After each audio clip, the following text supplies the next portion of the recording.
kera nari umwangizi mu mutima wanjye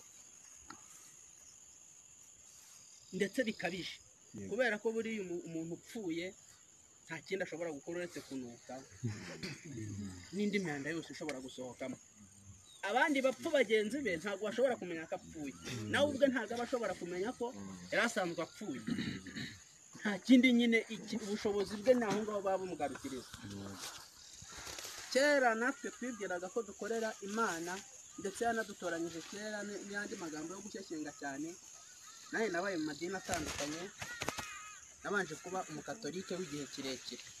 Reka mvuge ngo umukatolike niyumvishaga yuko ndi umukatolike kugeza iteka ryose igihe nari ndimo. Numva mfite ukwemera gukomeye, mfite imirimo igiye itandukanye muri iryo dini, ariko kandi hageraho akarusho yuko ngewe numvaga ko ngomba kuziha Imana byanga bikunda. Kandi ibyo nabiteguwe kera, ntabwo ari ibintu niyumvishemo nkuze, ni ibintu nateguwe n'ababyeyi banjye, nkura ari byo bantoza, nanjye numva yuko ari byo ngomba kuzabamo byanga bikunda. Ndiga rero birumvikana nk'umuntu uziha Imana, imibereho ye ni hafi na paruwase,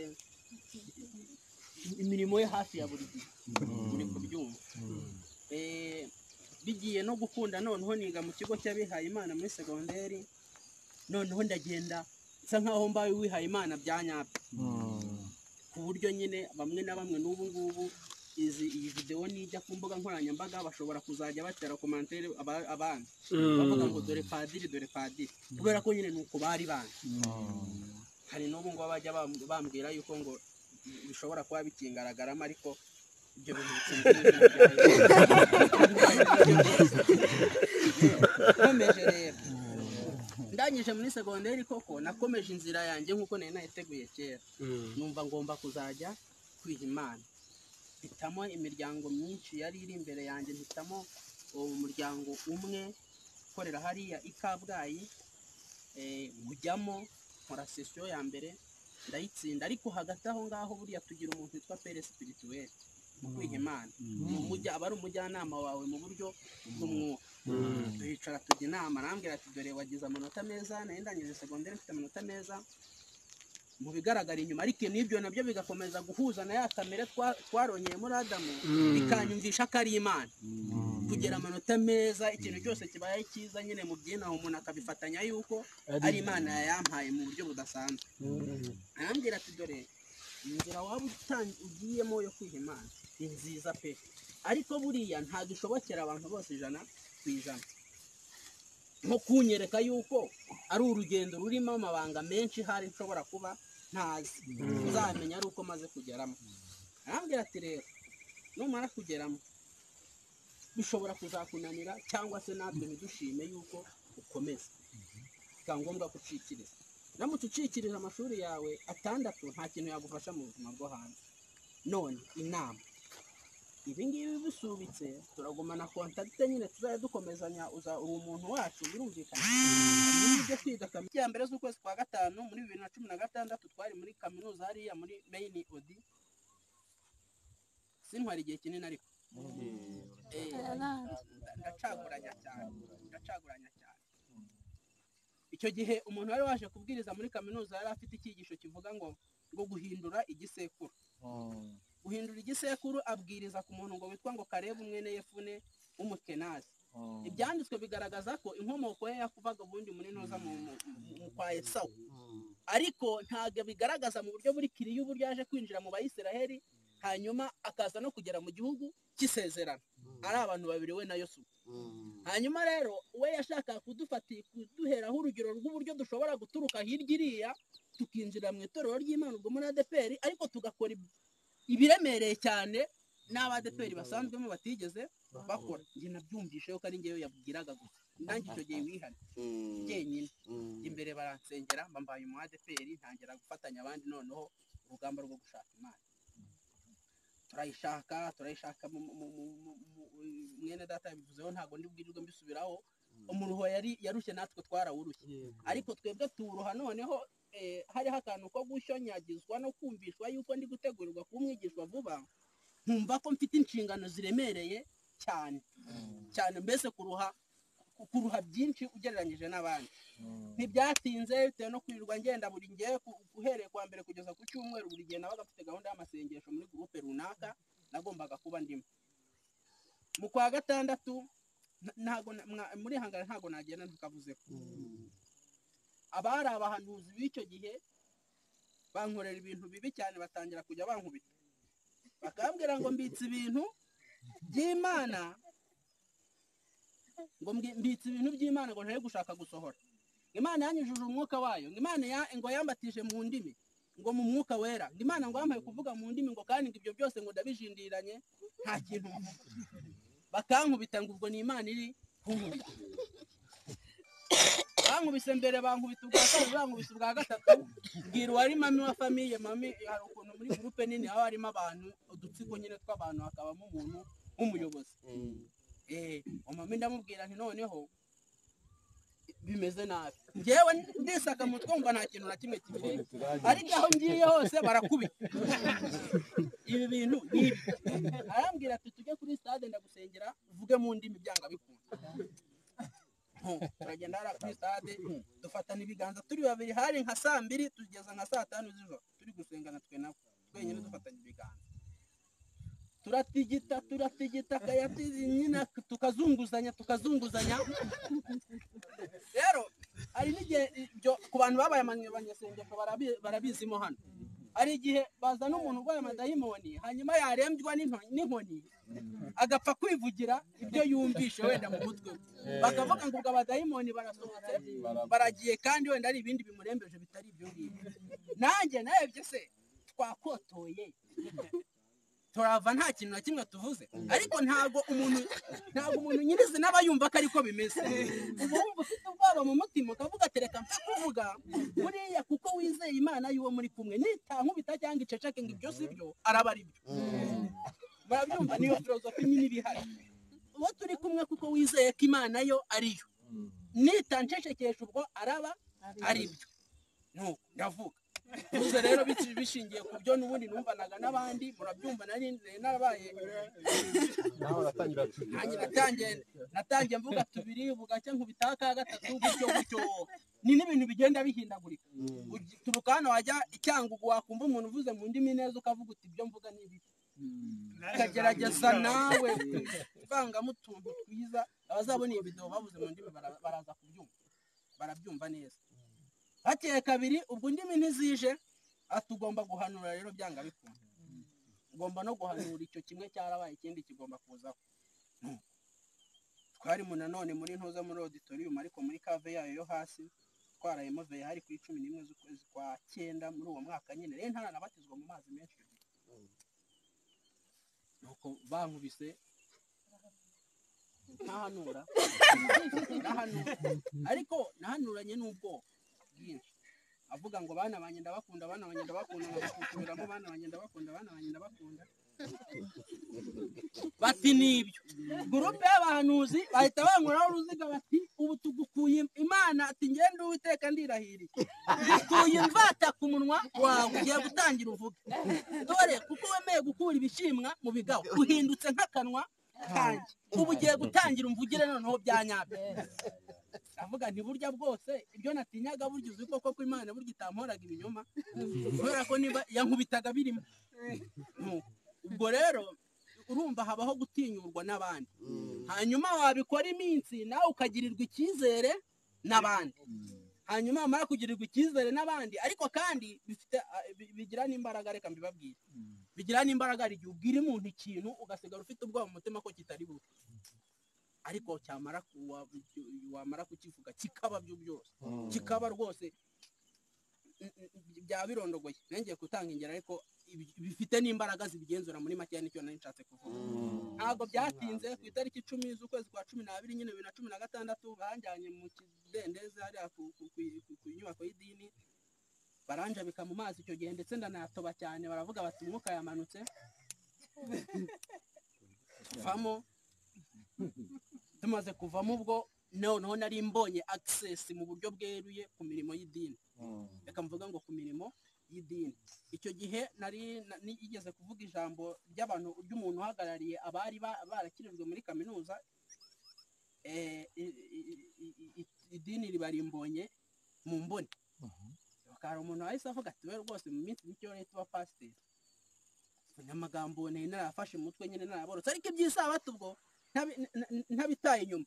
Igihe cyaje kugira nyine ngera no mu isezerano rishya, mbona ko Yesu nawe ari bimwe mu byo yazize. Isabato ndadohoka n'abadive ndakatira, birarangira amababi mu ADPR nyine noneho byuzuye. Ndabivuga nyine mu buryo bwa nyabwo. Nuko shingwamo n'imirimo itandukanye, ariko icyo nshaka kuvuga cyane ni ibishyiraho naje kumenyera ubutumwa bwiza kabisa. Niyumvishamo ishyaka rikomeye ryo kubwiriza abantu nyine nk'uko aricyo n'ubundi nahamagarirwa. Kandi noneho mbishonyagirizwamo yuko mfite n'impano bitewe no kumenya ibyanditswe byo kubiboroka mu mutwe, nkumva ko nkuze.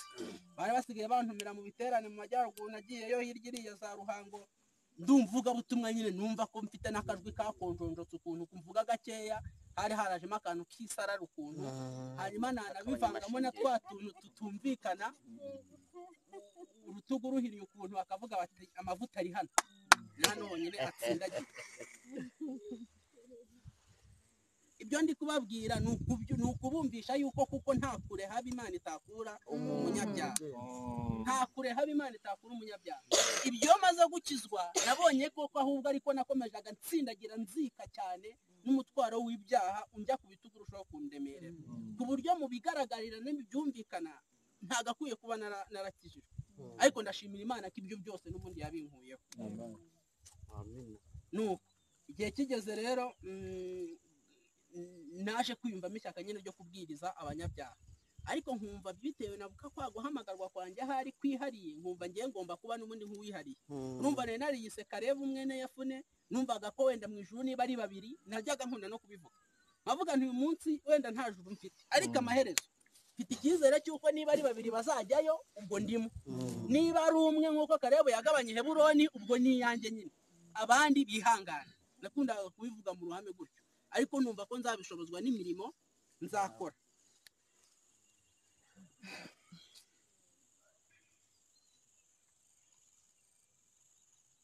Imana ishimwe. Nuko rero naje gutangira kumenya ngewe icyo nsabwa kugira ngo nzajye mu ijuru. Nicyo nihereyeho ngewe ubwanjye, mfata imyanzuro igera nko muri ine, ndayinyuramo muri makeya nkomeza.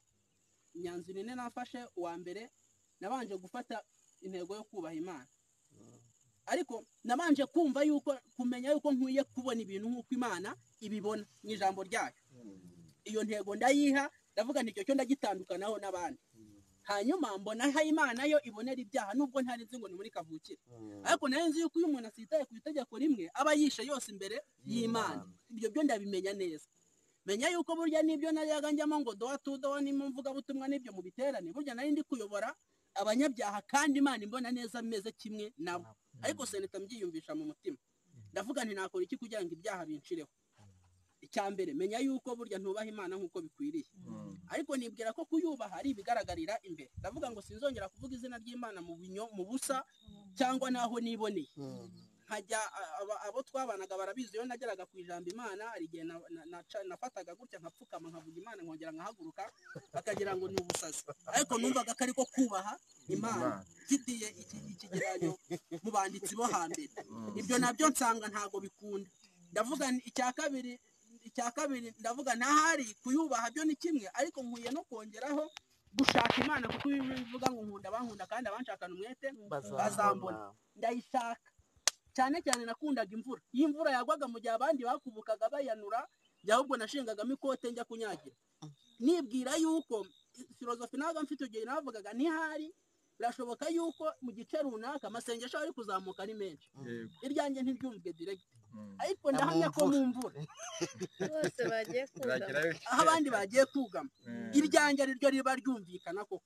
Nanajya no mu mvura kuko nkumva Imana iri kunyumva neza, nkumva ndi kumwe nayo 100%, ariko akaba ari amahoro y'agahwayuhayi ashirana n'ako kanya, bikaba birarangiye. Ibyo ntabyo Imana ndayishaka ndayibura. Icya gatatu ndavuga ntahari ndi umunyabyaha, kuba ndi umunyabyaha kandi isengesho ry'abanyabyaha ni ikizira Uwiteka. Birashoboka yuko ari uko nihana bihagije. Fata telefone yanjye nyishyiramo reveye, ndavuga ngo buri minota 10 igisona inyibutse ko ngomba kubwira Imana ngo mbabarira. iminota 10 cyakora bitewe n'akazirananira ndayegisendinga ngira mu isaha imwe n'amasaha 9 nkayubahiriza ariko byose biranga bituma ndushaho kumunyabyaha igihe kandi none ntibibe byanakurwaho nyine nuko nabashije gutunganya ingeso zanjye nkuko muri kubyumva ntago ayo mahoro nabashaga kuyabona igihe noneho kiza kugera mbona yuko igisubizo kiri mu kwizera nasoma Bibiliya nkasanga kwizera niho hari ipfundiko ry'ibintu byose hanyuma muri uko kwizera navuze ngo nkwiye kwizera iki ariko mbere gatoya nkaba narigeze kujya kuri Facebook ngeze kuri Facebook hakubitana n'akavideo k'umugabo witwa Nkaraga Mugabo John karimo na nimero ya telefone ari kuvuga uburyo ngijoro ari ubuntu ridakorerwa ndamuhamagara kuri telefone mfite ishyaka ryinshi cyane namubwira nti twebwe turi muri gahunda yo guhatana dushaka ijuru hanyuma wowe numvaga ari abantu muri makeya bahatanye biranga bacika intege none bakaba barafashe intego yo guca intege n'abandi bakihatana kandi wowe ndabyari kuzashoboka muhamagara nk'umuntu n'ubundi nari nashinzweho kurwanya inyigisho z'ubuyobozi muhamagara nk'umuntu ufite iryo shyaka nyine yo kumuyobora mu nzira nziza hanyuma nayo mfite amagambo menshi ntabwo natumaga umuntu avuga ndamusomera agiye kumbwira ibyo ambwira ndamubwira nticecekere ni wowe niba byarakunaniye manika amaboko wigire ku ruhande utegerezanye ubwo umuriro w'inkazi uzakurya hanyuma ubundi ureka abandi bikomereza urugendo niba wicaye ntabwo byatubuza twebwe abagifite akabaraga kwigendera nuko arambwira cyakora ambwira ijambo ryiza arambwira ati Imana nibiguha nawe uzabyumva sinigeze nshaka no kumenya ngo ni ibiki nyuma yaje kumpamagarira icyo gihe namuhamagara ari mu iduka aza kumpamagara atashye nta nubwo ndabasha kumubona amaso ku maso arambwira ati dore rero ibyo byose uri kuvuga ubundi igisubizo kiri muri Yesu byonyine ati ibyo byose uri kuvuga igisubizo kiri muri Yesu byonyine maze kumbwira Yesu bikubiteyeho ko n'indi muri rya jambo nyine ruvuga ngo kwizera noneho ahubwo ikibazo mfite ni kwizera iki nicyo kintu nibazaga ariko koko numva yuko Yesu ari we gisubizo menya yuko Yesu ari we nzira y'ukuri n'ukuri n'ubugingo ari nta muntu n'umwe ujya kwa data atamujyanye ariko nkibaza ngo nzamujyamo Yesu nzamujyamo naje gukubitana n'undi muvugabutumwa bwiza nanone kuri Facebook witwa Nshimiyimana Emile yari hano ndamubonye hanyuma arambwira ati rero mfite gurupe z'ivugabutumwa nshaka kugushyiramo ibyo ushaka kubaza byose ubibaze byose baragusubiza nta kibazo muha telefone yanjye akira mu ivugabutumwa ariko ngiye mu mutima wanjye nkavuga ntigira amahirwe mbonye aho bari barakingiraniye intama z'Imana ndavamo ariko mbanyemo nkabangaye nibura uko byagenda kose nkimara gushyiramo nimero yanjye ubwo nyine natangiye mbabwira ibyo nari mfite mbahereza ibyo nari mfite nta kuyumanganya na gato nari mfite ndababwira ntezamo akavuyo cyane muri gurupe ijuru ntirikorerwa hanyuma barandimuvinga bandimuvinze musanga ngewe inbox na telefone yanjye muri nyuma we mu gikari kuko nabonaga yuko nkwiye gukubita umushumba intama zigatatana numvishaga ko ari we nyine nimara kuba umuntu n'abandi nyine bari mu byumba ari busubire akababwira ati koko ntababeshye mugiye kumubwira aramboroka bene data ndabakunda ntabwo bakunda ibintu bibarushye byose ni isabato y'iteka ryose aramboroka nkoresha tigo yanjye nayo yabaga kuri WhatsApp nayo arayiboroka ntira na telefone umuvandimwe nayo nayikoresha nayo arayiboroka maze kuyiboroka ndatuza nyine ubwo birarekera ariko mbona yuko nabyo basonze muri rya rindi rya muvandimwe John vuga yuko Yesu ariho harimo igisubizo gaceceka ariko icyo gihe nawe ntarabyiyumvisha bimanza no guhura n'undi umwe witwa Jarike nawe tuganira ibyenda kuba nk'ibyo nawe tuburana nk'eko nguko ariko nawe arandeka ambwira ijambo yuko niba Yesu arantoranyirije niba Imana yarantoranyirije ubugingo buhoraho igihe kizagera nkabyizeye cyakora nyizeye ko nta yindi nzira ibaho nshobora kuzabugeramo ntizeje cyakora ikizabonye na ruko Imana izabima nabyo nkabyizera igihe rero cyaje kugera mu mpera za 2019 nihuse nza kubona yuko koko Yesu ariho harimo igisubizo ariko nsigarana ikibazo ngo Yesu ndamugeramo gute byonyine njya kureba we nizeraga numva ibyo mu madini nabaye nk'ubihagaritse icyakora nari nkifitanye communication n'abantu baho nanahinduye nasegeraga mu rusengero rumwe ndimukanya ku rundi kugira ngo ntagaragara nk'ugifite iyo mirimo nyine naho nkongera kubohwa nayo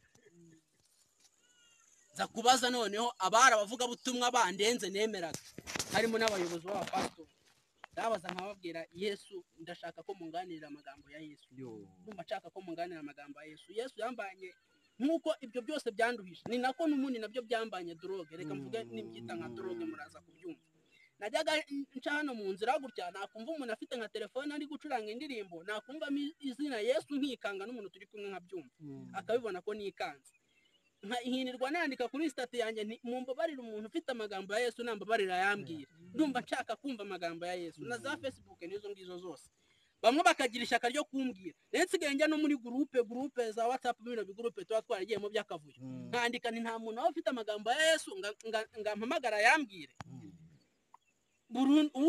umpamagaye akambwira ngo Yesu ngo n'umugabo w'umuhanga ngo Yesu ngo ni intwari ikomeye cyane ngo Yesu ngo yazuye ngarazara ngo amaze imyaka ngiyi ine ngo yonyine ngo mumva ngo Yesu rero ngo nta kintu wamugereranya ari no watangiye kumbwira mu bintu by'ubwenge bwinshi ngo mu mibare ngo Yesu ngo nawe munyamibare wa mbere wabaye ngo kuko ngo nyine ibintu nk'ibyo byo muri kamera bidafite ahantu bihuriye n'ukuri ariko nkumva ntago biri gushyira hari naho kamera zamuka nkamubwira nti ushobora kuba utarasomye Bibiliya kundusha ibyo ndabizi ariko si ibyo nshaka bwira Yesu nyine numva ntabwo nkumva asa nkaho ari kumva ibyo ndi kumubaza ariko akijijisha ariko bavandimwe nuko nawe ntabyo yabaga afite cyaje kugera nyuma nza kwibuka yuko hari abantu nigeze kurwanya kandi bo bavugaga Yesu gusa kandi nkumva niwe bashimikirijeho nyine Yesu byonyine nkumva ntago bari kubivanga n'utwo tuntu kuducenga n'uduceremba runaka habwa abantu wakwegera umwe muri bo buriya ntago yambwira amagambo ya Yesu